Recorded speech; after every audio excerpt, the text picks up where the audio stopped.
War Eagle War Report family, we are back with another edition of Facts or Nah. It's your man Ike Jones here with the rapid fire questions, and we are ready to get straight into these things. Fellas, are y'all ready? Yeah, let's go. Facts or Nah, is Seth Williams considered one of the top 5 wide receivers in Auburn history?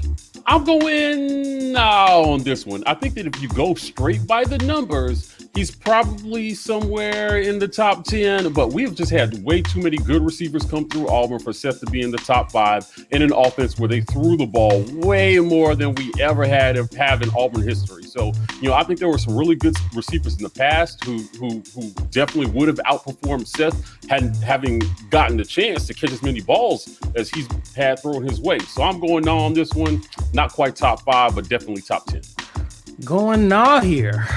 And I like Seth Williams, but I think if you're a prisoner of the moment, it's going to be tempting to want to put him in the top 5, but we've had decades of quality wide receivers. And to Mike's point, we ran the ball heavy in previous times, so the wide receiver just didn't get touches. In fact, if you listen to previous interviews with former wide receivers, that's all they talked about, is that they didn't get the ball a lot.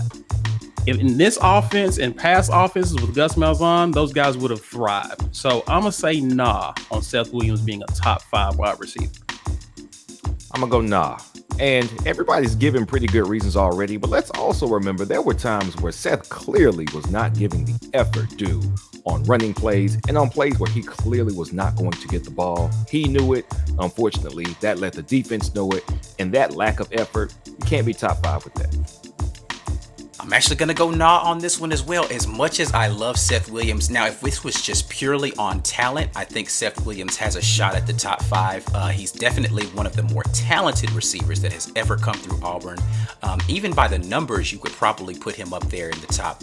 But I'm just going to have to echo what everyone else was saying about the effort there was inconsistent. I just don't think that he progressed in his time at Auburn. Had he gotten a little better throughout his time, I'd be willing to put him up there, but I'm just going to have to go nah overall. Wish him much success in the NFL though, but for this one, nah. All right, fellas, get your shot glasses ready. Facts or nah, Brian Harsin can bench press more weight than Derek Mason. Nah. Derek Mason, man, I don't know. His intensity that high, he's got to be just cock diesel strong in the weight room. I got no facts. I got no reasonable guesses for this.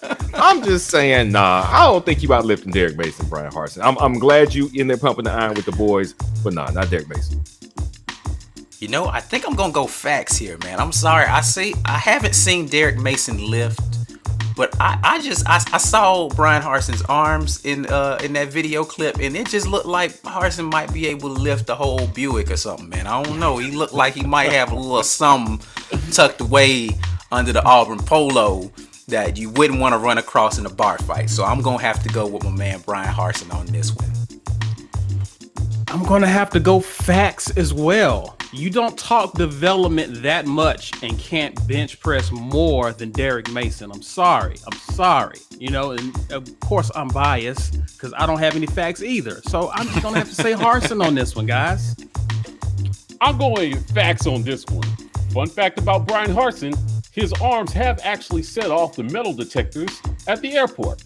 And after watching that hype video, I'm pretty sure he wakes up and drinks diesel gasoline as his go-getter for the start of the day. So I'm going facts on this one. Brian Harsin is bringing strength and conditioning back to the AU, baby. Let's go. On pause where you're at right there. We need to get something handled. If you haven't gotten your War Report merch, you need to go ahead and head on over to the merch store. You see the website right down here at the bottom. That's going to be linked down in the comments as well. Make sure you go ahead and get your weight up. Get yourself decked out in some great War Report merch. All right, enough of that. Let's get back into the show.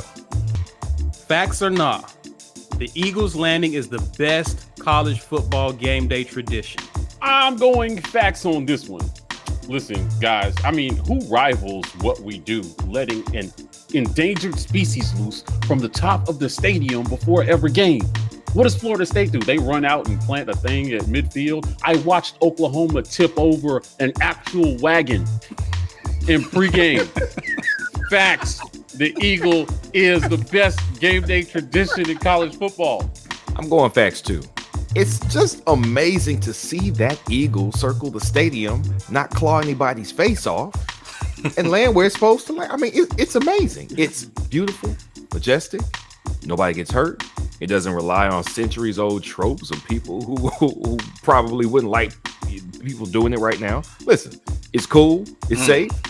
Thumbs up. You know, I'm actually going to go nah here. But I'm only going to replace it with TP and with doing Toomer's Corner just because it's celebration of victories. And we're going to see a lot of toilet paper this year down on the plains, down there at Toomer's Corner. That's the only thing that's better. Now, the Eagle landing is probably the most impressive one of all of them. But the best tradition is the one that comes with victories, baby. And I'm talking about Toomer's Corner. So I'm going to go nah. Guys, I'm actually going to go facts on this one. And also, let me just stress that I hate COVID because it's because of COVID we couldn't see this tradition last year.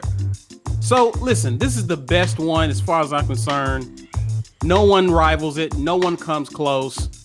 Yeah, I'm an Auburn fan and a homer, but it's the best because it's true. Facts. All right, fellas, facts or nah? Dylan Brooks is going to burn that red shirt this coming up season 2021. I'm going to go facts here. I think we are going to need him coming off of that edge, applying pressure, and he is going to be a dynamic athlete on the field using a variety of different ways. I think he is going to get rid of that red shirt early next season. I'm going facts. I'm going facts on this one.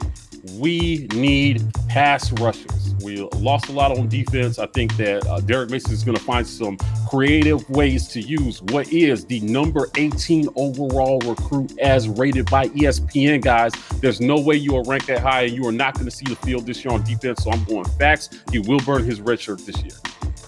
Guys, I'm going to have to go facts here as well, just because we desperately need someone coming off the edge. We haven't seen that since Sensei, and that's been a few years in the past. Yes, we have Aku Leota, who's going to be coming in, but I think our defensive coaches are going to want to use the best guys possible, and I really think this kid has a great opportunity to make a difference as a freshman and get some significant playing time and actually create some disruption coming off the edge. So I'm going to go facts on this one. I'm going to make it 4 for 4 and say facts, but with a caveat. He's going to come in the summer and miss the spring training program. Our current staff clearly has higher standards for strength and conditioning, Mike, than other programs have had in the past. So there's a good chance he might not quite be up to stuff, even though we know he's a physical specimen. So he comes in late. We got Wooden, who showed well on one side. We got Aku Leota on the other. We might be set at defensive end. Who knows? But I still think he gets in and has enough promise to make the field, get those 5 games in. Facts. All right, it's that time again for the fan question of the week. This one comes courtesy of Jaden 4K14, and he asks, facts or nah, Auburn is going to beat both LSU and Georgia back-to-back this season. As much as I want to see it and as much as I'm going to be rooting for Auburn to do it, I'm going to have to say nah here. And trust me, I think LSU is actually going to be even better than they was last year, which isn't saying much because they struggled much of last year, but they got stronger as the year went on. They get Brennan back, and they return a lot of guys who sat out last year. It's going to be a tough road game for us to pull off. I like our chances at home against Georgia, though. So because of that, I'm going to say nah. We do not win these back-to-back games. Unfortunately, I gotta say nah. And it's not because we don't have the talent to do it. It's that we've got 3 people in our conference that we really are behind as far as talent goes, and that's 2 of them back to back, which means heavy hitting, hard game, physical.